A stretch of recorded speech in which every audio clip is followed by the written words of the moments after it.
എല്ലാവർക്കും നമസ്കാരം. പുതിയൊരു വീഡിയോയിലേക്ക് സ്വാഗതം. ഡൽഹിയിൽ നിന്ന് വമ്പൻ വാർത്തകളാണ് ഇപ്പോൾ പുറത്തു വന്നുകൊണ്ടിരിക്കുന്നത്. വഖഫ് ബോർഡിനെ കേന്ദ്ര ന്യൂനപക്ഷ ക്ഷേമ മന്ത്രാലയത്തിന് കീഴിൽ കൊണ്ടുവരാൻ BJP സർക്കാർ ആലോചിക്കുന്നതായുള്ള ഒരു റിപ്പോർട്ട് പുറത്തു വരുന്നുണ്ട്. അപ്പോൾ അങ്ങനെ സംഭവിക്കുകയാണെങ്കിൽ ഈ വഖഫുമായി ബന്ധപ്പെട്ട ഇന്ത്യയിലെ എല്ലാ പ്രശ്നങ്ങൾക്കും ഒരു ശാശ്വത പരിഹാരം കണ്ടെത്താൻ പറ്റുമെന്നാണ് ഇപ്പോൾ കേന്ദ്ര സർക്കാർ ആലോചിക്കുന്നത്. ഇപ്പോൾ ഇതിനാസ്പദമായ ഒരു സംഭവം പറയാം. കേന്ദ്ര സർക്കാരിനെ ഇത്തരത്തിൽ ചിന്തിപ്പിക്കാൻ പ്രേരിപ്പിച്ച ഒരു മെയിൻ ഘടകം എന്താണെന്ന് വെച്ച് കഴിഞ്ഞാൽ ഉത്തർപ്രദേശിലെ സംഭവം തന്നെയാണ്. അതെന്താണ് ഞാൻ വിവരിച്ചു തരാം.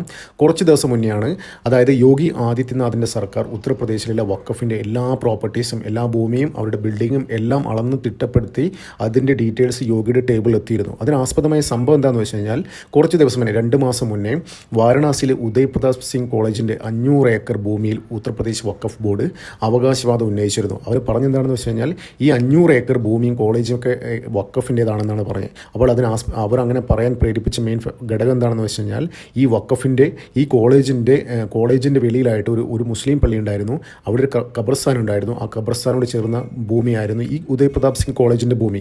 അപ്പോൾ ഖബർസ്ഥാനോട് ചേർന്ന എല്ലാ ഭൂമികളും വേണമെങ്കിൽ വഖഫിന് ക്ലെയിം ചെയ്യാം. അങ്ങനെ ഒരു ക്ലോസ് വഖഫിൻ്റെ ലോയിലുണ്ട്.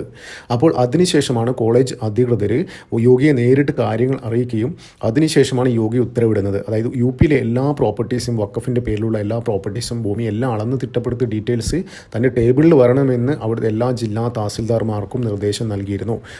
അപ്പോൾ 30 ദിവസം സമയം കൊടുത്തിട്ടുണ്ടായിരുന്നു. അപ്പോൾ എല്ലാവരും അളന്ന് തിട്ടപ്പെടുത്തി അതിൻ്റെ വഖഫിൻ്റെ കയ്യിലുള്ള ഭൂമിയുടെ എല്ലാം യോഗിയുടെ ടേബിളിലെത്തിയിരുന്നു. അപ്പോൾ നമ്മൾ കഴിഞ്ഞ ദിവസം തന്നെ ഒരു വീഡിയോ ചെയ്തിട്ടുണ്ടായിരുന്നു. അതായത് UPയിലെ വഖഫിൻ്റെ കൈവശമുള്ള 80% ഭൂമിയും സർക്കാർ ഭൂമി കയ്യേറിയതായിരുന്നു. അതായത് ഈ 80% വഖഫിൻ്റെ പേരിലുള്ള 80% ഭൂമിയും, UPയിലെ ഭൂമിയും യോഗി ആദിത്യനാഥ് സർക്കാർ കണ്ടുകെട്ടാൻ പോകുകയാണ്. അപ്പോൾ അതെന്താണെന്ന് വെച്ച് കഴിഞ്ഞാൽ, ഇവരെ പക്കൽ റവന്യൂ ഡീറ്റെയിൽസോ അങ്ങനെയുള്ള ഒരു കാര്യങ്ങളും ഇല്ലായിരുന്നു. അവർ സർക്കാർ ഭൂമി കയ്യേറിയിട്ട് അവിടെ പല ബിൽഡിങ്ങുകളും കെട്ടിയിട്ട് അത് വാടക കൊടുത്ത് അവിടുന്ന് കോടികളാണ് വാടക ഇനത്തിൽ വാങ്ങുന്നത്. ഈ പൈസയൊക്കെ എവിടെ പോകുന്നത്? ഇവന്മാർ ഇതിന് ടാക്സ് പോലും അടക്കുന്നില്ല. കഴിഞ്ഞ ദിവസം തന്നെ പറഞ്ഞിട്ടുണ്ടായിരുന്നു, ഈ കുറച്ച് നാൾ മുന്നേ തന്നെ ED അന്വേഷണം വരുമ്പോൾ അത്ര വരെ ഈ വഖഫ് ബോർഡ് പറഞ്ഞത് അവരുടെ വരുമാനം 100 കോടി ആണെന്നാണ്. പക്ഷേ അതിനുശേഷം ഈ എൻഫോഴ്സ്മെൻറ്റ് ED അന്വേഷണം വന്നതിന് ശേഷം അവർ പറഞ്ഞു 200 കോടിയാണ് അവരുടെ വാർഷിക വരുമാനം. പക്ഷേ അതിലും അപ്പുറമാണ് അവരുടെ വരുമാനം. 10,000 തൊട്ട് 20,000 വരെ ഒരു വാർഷിക വരുമാനമുണ്ട് അവർക്ക്. ഒരു ചെറിയ ഉദാഹരണം പറഞ്ഞുതരാം. ഈ ഹൈദരാബാദിലേക്ക് ഒവൈസിക്കൊക്കെ ഉണ്ടല്ലോ, ഒവൈസിയുടെ ഫാമിലിയാണ് അവിടുത്തെ വഖഫ് ബോർഡിൻ്റെ എല്ലാം കൈകാര്യം ചെയ്തത്. അവർക്ക് അവിടെ ഹൈദരാബാദിൽ കണ്ണായ സ്ഥലത്ത് ഒരുപാട് IT കമ്പനികളൊക്കെ നിൽക്കുന്ന സ്ഥലം പോലും അവരുടെ വഖഫിൻ്റേതാണെന്ന് പറഞ്ഞാൽ അവർ അതിന് വാടക ഇനത്തുനിന്നും അതിന് പല പൈസകളും പിരിക്കുന്നുണ്ട്. അപ്പോൾ അതിന് കോടികൾ വരും എന്നാണ് പറയുന്നത്. ഏകദേശം ഹൈദരാബാദ് ടൗണിൽ തന്നെ 2,000-3,000 ഏക്കറുണ്ട് ഈ വഖഫിൻ്റെ പേരിൽ. അതൊക്കെ ഹാൻഡിൽ ചെയ്യുന്ന ഈ ഒവൈസിയുടെ ഫാമിലിയാണ്. അപ്പോൾ ഉത്തർപ്രദേശ് പോലീസ് ഇതൊക്കെ അന്വേഷിച്ച് വന്നപ്പോഴാണ് മനസ്സിലായത്, ഇവരുടെ പക്കലുള്ള 80% ഭൂമിയും ഈ 80% ഭൂമിയും ഗവൺമെൻറ്റിൻ്റെ ഭൂമിയാണെന്ന്. അപ്പോൾ യോഗി ഉത്തരവിട്ടിരിക്കുകയാണ് അതൊക്കെ പിടിച്ചെടുക്കാൻ വേണ്ടിയിട്ട്. അപ്പോൾ മൊത്തത്തിൽ അവർ പെട്ടിരിക്കുകയാണ്. ഇപ്പോൾ അതുകൂടാതെ വേറൊരു ലോയും കൂടെ ഉണ്ട്, എനിമി പ്രോപ്പർട്ടി ആക്ട്. എന്താണെന്ന് വെച്ച് കഴിഞ്ഞാൽ, അതായത് ഇന്ത്യ ശത്രുരാജ്യമായി കാണുന്ന ചൈനയും പാകിസ്ഥാനിലേക്കും ഇവിടുന്ന് ആരെങ്കിലും അങ്ങോട്ട് പോയി സെറ്റിൽ ചെയ്തിട്ടുണ്ടെങ്കിൽ അവർ ഇവിടുത്തെ പ്രോപ്പർട്ടീസൊക്കെ സർക്കാരിന് കൊണ്ടുപോകാം. അതാണ് എനിമി പ്രോപ്പർട്ടി ആക്ട്. അപ്പോൾ അങ്ങനെ എനിമി പ്രോപ്പർട്ടി ആക്ടിൽ വരുന്ന കുറേ സംഭവങ്ങൾ, അതായത് ഇവിടുത്തെ പൗരത്വം ഉപേക്ഷിച്ച് പാകിസ്ഥാനിലൊക്കെ പോയ ആൾക്കാർ അവരുടെ സ്ഥലം കൊടുത്തിരിക്കുന്നത് വഖഫിനാണ്. അപ്പോൾ അങ്ങനെ കുറേ സ്ഥലം ഈ വഖഫിൻ്റെ പേരാണ്. അപ്പോൾ അങ്ങനെ നോക്കുകയാണെങ്കിൽ ഇപ്പോൾ യുപിയിൽ ഏകദേശം 80% സർക്കാർ ഭൂമി കയ്യേറി. ബാക്കി 20% വഖഫിൻ്റെ കയ്യിലുള്ളത് അതിലൊരു 10-13% പോലും എനിമി പ്രോപ്പർട്ടി ആക്ടിൻ്റെ അണ്ടറിൽ വരുന്നതാണ്. അപ്പോൾ മൊത്തത്തിൽ നോക്കുകയാണെങ്കിൽ ഒരു 90-95% ഭൂമി UPയിൽ വഖഫിന് നഷ്ടപ്പെടും.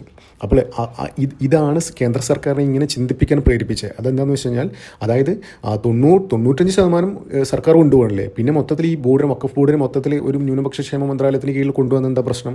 അതായത് കേന്ദ്ര സർക്കാർ ഉദ്ദേശിക്കുന്നത് ഇത്രയേ ഉള്ളൂ, ഈ വഖഫ് ബോർഡിനെ അതേമാതിരി ഇതിൻ്റെ അണ്ടറിലോട്ട് കൊണ്ടുവരാം. പക്ഷേ എല്ലാ കാര്യങ്ങളും കൺട്രോൾ ചെയ്യുന്നത് കേന്ദ്ര സർക്കാർ ആയിരിക്കും, അല്ലെങ്കിൽ അതത് സംസ്ഥാനങ്ങൾക്ക് അതിൻ്റെ അധികാര പരിധി നിശ്ചയിച്ച് കൊടുക്കുമായിരിക്കും. അപ്പോൾ ഇത് UPയിലെ കാര്യം മാത്രം. UPയിലെ പ്രത്യേകത എന്താണെന്ന് വെച്ച് കഴിഞ്ഞാൽ, വഖഫിന് ഇന്ത്യയിലെ എല്ലാ സംസ്ഥാനത്തും വഖഫിന് സ്ഥലങ്ങളുണ്ട്. പക്ഷേ ഇത് റെയിൽവേയും ഇന്ത്യൻ ആർമിയും കഴിഞ്ഞ് കഴിഞ്ഞാൽ ഏറ്റവും കൂടുതൽ ഭൂമി ഓൺ ചെയ്യുന്നത് ഈ വഖഫാണ്. ഒന്ന് ആലോചിച്ച് നോക്കി, ഇന്ത്യൻ ആർമിയും റെയിൽവേയും കഴിഞ്ഞ് കഴിഞ്ഞാൽ, അതായത് ഇന്ത്യയിൽ ഏകദേശം 20% മുസ്ലിങ്ങളുണ്ട്. അതായത് 20 കോടി മുസ്ലിങ്ങളുണ്ടെന്ന് വിചാരിച്ചോ. ഫോർ എക്സാമ്പിൾ 20 കോടി മുസ്ലിങ്ങളുണ്ടെന്ന് വിചാരിച്ചു. അപ്പോൾ ഇത്രയും ആൾക്കാരുടെ പക്കൽ ഉള്ള ഭൂമി കൂടാതെയാണ് ഈ വഖഫിന് ഇത്രയും പ്രോപ്പർട്ടീസ്. അപ്പോൾ ഇത് രണ്ടും ചേർത്ത് കഴിഞ്ഞാൽ എന്താവും? അതായത് അവരായിരിക്കും ഇന്ത്യയിൽ ഏറ്റവും കൂടുതൽ ഭൂമി ഓൺ ചെയ്യുന്ന കമ്മ്യൂണിറ്റി. ഒന്ന് ആലോചിച്ച് നോക്കി. അതൊരു ഗുരുതരമായ ഒരു പ്രശ്നത്തിലേക്ക് കാര്യങ്ങൾ ഭാവിയിൽ ഉണ്ടാകാൻ പോകുന്ന ഒരു പ്രശ്നം നേരത്തെ പരിഹരിക്കാൻ വേണ്ടിയിട്ടാണ് യോഗി ആദിത്യനാഥും കേന്ദ്ര സർക്കാരൊക്കെ ഇത്തരത്തിൽ നീങ്ങുന്നത്. അപ്പോൾ എന്ത് തന്നെയായാലും ഇത് നല്ല നീക്കമാണ്. രാജ്യത്തുടനീളം എല്ലാ സംസ്ഥാനത്തും ഈ വഖഫിൻ്റെ കിരാത നിയമങ്ങൾ കൊണ്ട് ആൾക്കാർ ബുദ്ധിമുട്ടുന്നുണ്ട്, എന്തിന് മുസ്ലിങ്ങൾ പോലും ബുദ്ധിമുട്ടുന്നുണ്ട്. അപ്പോൾ ഇതിനൊക്കെ ഒരു ശാശ്വത പരിഹാരം കണ്ടെത്താൻ തന്നെയാണ് എന്താ പറയുക കേന്ദ്ര സർക്കാരിൻ്റെ നീക്കം. ഇത് ഒഫീഷ്യലായിട്ട് പുറത്തു വന്നില്ല. ഇതിൻ്റെ ഒരു ഇനീഷ്യൽ ഡ്രാഫ്റ്റ് ഇവരുടെ പക്കലുണ്ട് എന്ന തരത്തിലുള്ള ഒരു വാർത്ത ന്യൂനപക്ഷക്ഷേമ മന്ത്രാലയവുമായി ബന്ധപ്പെട്ട ചില വൃത്തങ്ങൾ പറയുന്നുണ്ട്. അപ്പോൾ വരും ദിവസങ്ങളിൽ ഇതിനെക്കുറിച്ചുള്ള ചർച്ചകൾ വരാനുള്ള സാധ്യതയുണ്ട്. എന്ത് തന്നെയാലും ധൃതി പിടിച്ച് ഇതെന്തായാലും നടപ്പിലാക്കാനുള്ള സാധ്യതയില്ല. അതെന്താണെന്ന് വെച്ചാൽ ഇപ്പോൾ വഖഫ് അമെൻഡ് ചെയ്തിരിക്കുകയാണ്, കുറേ കാര്യങ്ങൾ എഴുതി പിടിപ്പിച്ചിരിക്കുകയാണ്. അതായത് ജനങ്ങൾക്ക് ഈ മുനമ്പത്തെ വിഷയങ്ങളൊക്കെ പരിഹരിക്കാൻ തക്ക രീതിയിലുള്ള പല കാര്യങ്ങളും അമെൻഡ് ചെയ്തിട്ടുണ്ട്. അതിന് JPC അതിന് എന്താ പറയുക അംഗീകാരം നൽകി. ഇനി വരും ദിവസങ്ങളിൽ അത് എന്താ പറയുക രാജ്യസഭയിലും ലോകസഭയിലൊക്കെ ചർച്ച ചെയ്ത് അത് പാസ്സാക്കിയെടുക്കാനുള്ള സാധ്യതയും തള്ളിക്കളയാൻ കഴിയില്ല. ഇൻ കേസ് എന്താ പറയുക BJPക്ക് ഇത് പെട്ടെന്ന് ഇത് പാസ്സാക്കിയെടുക്കാനുള്ള വലിയ ധൃതിയൊന്നുമില്ല. അതായത് BJPക്ക് അറിയാം, BJPയുടെ പക്കൽ ഒരുപാട് വജ്രായുധങ്ങളുണ്ട്, ഒരുപാട് ഈ അസ്ത്രം ഗഫൂർ പറയുന്ന മാതിരി ഒരുപാട് അസ്ത്രങ്ങൾ BJPയുടെ ആവനാഴിയിലുണ്ട്. അതായത് ഇൻ കേസ് വഖഫല്ല ഇനി ആരിവിടെ എന്ത് പ്രശ്നങ്ങൾ സൃഷ്ടിച്ചാലും അവരൊക്കെ ടാപ്പ് ചെയ്ത് അവരൊക്കെ പൂട്ടാൻ തക്ക രീതിയിലുള്ള ഒരുപാട് കാര്യങ്ങൾ BJPയുടെ കയ്യിലുണ്ട്. വഖഫ് അമെൻമെൻറ്റ് ബില്ല് പാസ്സായില്ലെങ്കിൽ പ്രശ്നമില്ല. വഖഫിൻ്റെ കയ്യിൽ ഏകദേശം 80-85% ഭൂമി കേന്ദ്ര സർക്കാരിന് ഇനിമി പ്രോപ്പർട്ടി ആക്ട് വെച്ച് പിടിച്ചെടുക്കാം. പിന്നെ അത് മാത്രമല്ല ഉത്തർപ്രദേശിൽ യോഗി ചെയ്ത മാതിരി, യോഗി പറഞ്ഞല്ലോ, അതായത് കുറേ ഭൂമി ഇവർ കയ്യേറിയിട്ടുണ്ട്, സർക്കാർ ഭൂമി കയ്യേറിയിട്ടുണ്ട്. അപ്പോൾ അതൊക്കെ അവർ യോഗി പിടിച്ചെടുക്കാൻ ഉത്തരവിട്ടു. അങ്ങനെ പിടിച്ചെടുത്താൽ വഖഫിന് ഇവിടെ ചുരുക്കം ചില ഭൂമികളെ ഉണ്ടാവുമല്ലോ. മുനമ്പത്തെ കേസ് നമുക്ക് മാറ്റി നിർത്താം. മുനമ്പത്തെ കേസ് അവിടെ എന്താ ഗവൺമെൻറ് പ്രോപ്പർട്ടീസ് ഒന്നുമല്ല, അത് വേറെ വിഷയം. അപ്പോൾ അങ്ങനെയുള്ള കുറച്ച് പ്രോപ്പർട്ടീസ് മാത്രമേ അവരുടെ കയ്യിലുണ്ടാവൂ. അപ്പോൾ ഇവരെന്താ അതാണ് BJPക്ക് ഇത്ര ശുഷ്കാന്തി ഇല്ലാത്തത്, പെട്ടെന്ന് പാസ്സാക്കി എടുക്കാണ്ട്. പിന്നെ അതിന് BJPക്ക് ഒരുപാട് രാഷ്ട്രീയപരമായ കാരണങ്ങളുണ്ട്. അതായത് കോൺഗ്രസ് സർക്കാരാണ് ഇത് കൊണ്ടുവന്നത്. ഈ കോൺഗ്രസ് സർക്കാർ എന്താ പറയുക, ഇത് രാജ്യത്തെ ഇന്ത്യ ഒരു ഇസ്ലാമിക് റിപ്പബ്ലിക് ആക്കാൻ വേണ്ടി കാലേ കൂട്ടി പ്ലാൻ ചെയ്തൊരു പരിപാടിയായിരുന്നു. അത് ജനങ്ങൾ ചർച്ച ചെയ്യട്ടെ എന്ന് വിചാരിച്ച് തന്നെയാണ് 2014 നരേന്ദ്രമോദി സർക്കാർ അധികാരം ഏറ്റെടുത്തതിന് ശേഷം അവർക്കറിയായിരുന്നു ഇത് വലിയൊരു പ്രശ്നമുള്ള കാര്യമാണെന്ന്. അപ്പോൾ എന്നിട്ട് പോലും അത് മോദി സർക്കാർ കൈവച്ചില്ല. 10 വർഷം കാത്തിരുന്നിട്ട് ശേഷമാണ് പിന്നീട് കൈവച്ചത്. അത് എന്തുകൊണ്ടാണ് JPCക്ക് വിട്ടത്? അത്ര വരെ ഫ്രീസറിൽ കിടന്ന സാധനം എന്തുകൊണ്ട് JPCക്ക് വിട്ടു? JPCക്ക് വിടുമ്പോൾ അത് മോദിക്ക് ഈസിയായിട്ട് പാസ്സാക്കി എടുക്കാം BJP സർക്കാരിനെ. പക്ഷേ അത് JPCക്ക് വിട്ടു. JPCക്ക് എന്തിനാണ് വിട്ടേ? JPCക്ക് വിട്ടത് കൊണ്ട് അത് പാർലമെൻറ്റിൽ ചർച്ച ചെയ്തു, രാജ്യം മുഴുവൻ ചർച്ച ചെയ്തു.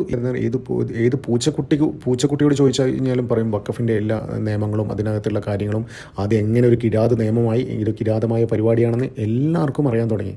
അപ്പോൾ അത്രമാത്രമേ BJP സർക്കാർ ഉദ്ദേശിച്ചുള്ളൂ. അപ്പോൾ ഇങ്ങനെ നോക്കുകയാണെങ്കിൽ വഖഫിൻ്റെ എല്ലാം ഫ്യൂസ് ഊരിവിടുന്ന അവസ്ഥയാവും.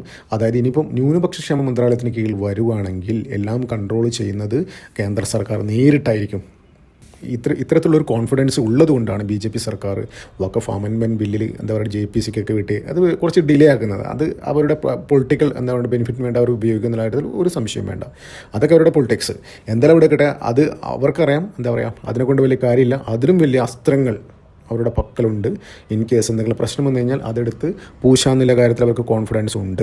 എന്തായാലും ഇത് നല്ലൊരു നീക്കമായിരിക്കും. ഇത് നടന്നു കഴിഞ്ഞാൽ വഖഫ് ബോർഡിനെ കേന്ദ്ര ന്യൂനപക്ഷക്ഷേമ മന്ത്രാലയത്തിന് കീഴിൽ കൊണ്ടുവന്ന് കഴിഞ്ഞ് കഴിഞ്ഞാൽ അത് വലിയൊരു കുതിച്ചുചാട്ടമായിരിക്കും. ഇന്ത്യയുടെ എന്താ പറയുക നരേന്ദ്രമോദി സർക്കാരിൻ്റെ കഴിഞ്ഞ 10 വർഷത്തിൽ നടത്തിയ ഏറ്റവും വലിയൊരു സംഭവമായിരിക്കും അത്.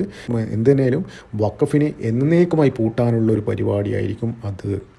അപ്പോൾ വെറുതെ എല്ലാവരും ഇത്ര ശുഷ്കാന്തി കാണിക്കാതെ മനസ്സിലായില്ലേ?